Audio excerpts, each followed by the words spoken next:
গণভোটে হ্যাঁ এর পক্ষে ভোট দিলে আসলে সাধারণ মানুষ সরাসরি কিভাবে উপকৃত হবে? তাদের কি দ্রব্যমূল্য কমবে কিনা, যানজট কমবে, তাদের প্রতিদিনকার যে সমস্যা সেটা কি সমাধান হবে নতুন সরকার আসলে? আপনি এমন একটা প্রশ্ন করেছেন, এটা জবাব দেওয়ার জন্য আমার একটু সময় লাগবে।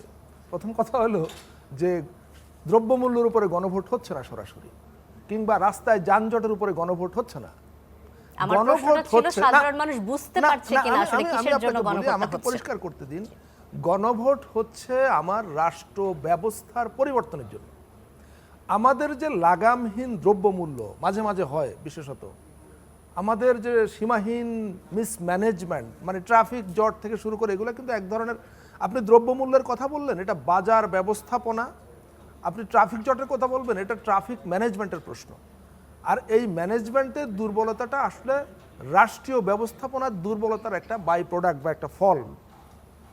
আপনি যদি সামগ্রিক রাষ্ট্র ব্যবস্থাটাকে একটা স্বচ্ছতা এবং জবাবদিহিতার আওতায় আনতে পারেন, তাহলে এই দ্রব্যমূল্যের মতো সমস্যা, ট্রাফিক জটের মতো সমস্যা, কিংবা দারিদ্রতার সমস্যা, এগুলো সব কিছু স্বয়ংক্রিয়ভাবে এক ধরনের শৃঙ্খলার মধ্যে বা একটা নিয়মের মধ্যে চলে আসবে, নিয়ন্ত্রণে চলে আসবে।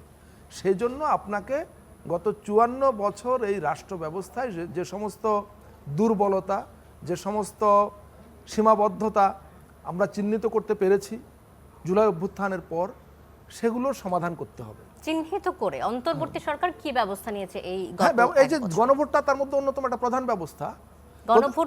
আমরা যদি গণভোটের বিষয়টা বাইরে রেখে কি ধরনের শারীন, অ্যাক্টিভিটিজের কথা যদি আপনার বলি? প্রশ্ন খুব বেশি না করলেও চলবে, আমি যদি আমাকে আপনার কথাটা বলতে দেন। সেটা হলো যে এই গণভোটটাকে হঠাৎ কারো মাথা থেকে এসছে, এটা নিয়ে এসছে এখানে না, এটার একটা মোটামুটি 1.5 বছরের লম্বা ইতিহাস আছে।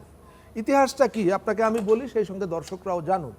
জুলাই অভ্যুত্থানের লগ্নে বাংলাদেশের প্রায় সকল মানুষ যারা অভ্যুত্থানের পক্ষে ছিল, অভ্যুত্থানের নেতারা সকলে বাংলাদেশের একটা বড় রকমের রাষ্ট্রীয় সংস্কারের কথা বলেছিল, আওয়াজ তুলেছিল, সবাই এটা অ্যাকসেপ্ট করেছিল। প্রফেসর মোহাম্মদ ইউনূস সরকারের দায়িত্ব গ্রহণের পর কিছুদিনের মাথায় তিনি সংস্কারের জন্য 6টা কমিশন গঠন করলেন। এর মধ্যে সবচেয়ে গুরুত্বপূর্ণ কমিশন ছিল সংবিধান সংস্কার কমিশন। কেন সবচেয়ে গুরুত্বপূর্ণ?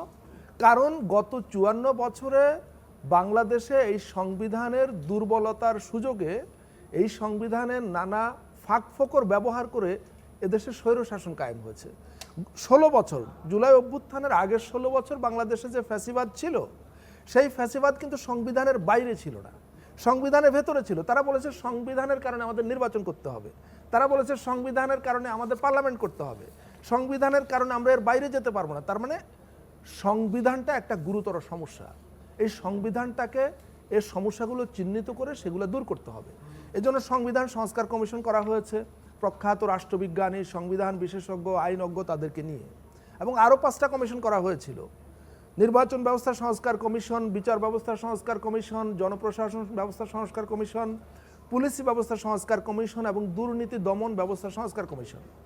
এই 6টা কমিশন গত বছরের ফেব্রুয়ারি মাসে সরকারের কাছে রিপোর্ট জমা দেয়। শত শত সুপারিশ ছিল সেখানে। এই রিপোর্ট পাবার পরে সরকার, মাননীয় প্রধান উপদেষ্টা, তিনি আরেকটা কমিশন গঠন করেন। এটা একটা অভিনব আইডিয়া ছিল। তিনি জাতীয় ঐকমত্য কমিশন গঠন করেন।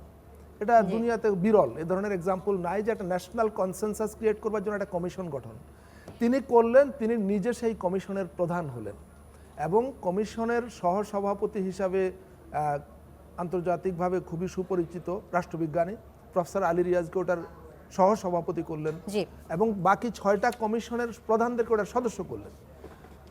এই ঐক্যমত্য কমিশন টানা 9 মাস ধরে পলিটিক্যাল পার্টিগুলোর সঙ্গে সিরিজ অফ ডায়ালগ করেছে। সবাই মিলে বসে একটা প্রেসক্রিপশন তৈরি করেছে। আমাদের যে দেশ, এই দেশের যে রোগ, যে ব্যাধি, এই রোগ কিভাবে সারানো যাবে এটার জন্য একটা প্রেসক্রিপশন তৈরি করেছে। সেটার নাম হলো জুলাই চার্টার, জুলাই জাতীয় সনদ 2025। শুনেছেন নিশ্চয়ই এটার নাম। জুলাই জাতীয় সনদ 2025 গত বছরের 17ই অক্টোবর জাতীয় সংসদ ভবনের সামনে, গোটা দেশের মানুষের সামনে সব পার্টির রিপ্রেজেন্টেটিভ নেতারা সেখানে স্বাক্ষর করেছেন। সেখানে একটা অঙ্গীকারনামা ছিল, আমি জানি না আপনি জানেন কিনা, 38 নম্বর পাতায় একটা অঙ্গীকারনামা ছিল। সকল পার্টি স্বাক্ষর করে বলেছে আমরা অঙ্গীকার করছি যে এই জুলাই জাতীয় সনদ আমরা বাস্তবায়ন করব, কারণ এটা বাস্তবায়ন না করলে আমাদের এই দেশের রোগ সারবে না। এবং সেই জুলাই জাতীয় সনদ বাস্তবায়ন করবার জন্য রাষ্ট্রের তরফ থেকে গত নভেম্বর মাসে একটা আদেশ জারি করা হয়। আদেশটার নাম হলো জুলাই জাতীয় সনদ বাস্তবায়ন আদেশ 2025 ব্র্যাকেটের সংবিধান সংস্কার। আচ্ছা, সেই আদেশের আওতায় গণভোট হচ্ছে। এখন আপনি এবং আপনার দর্শকরা নিশ্চয়ই পরিষ্কার হয়েছেন যে গণভোটটা কি কারণে কিভাবে আসছে।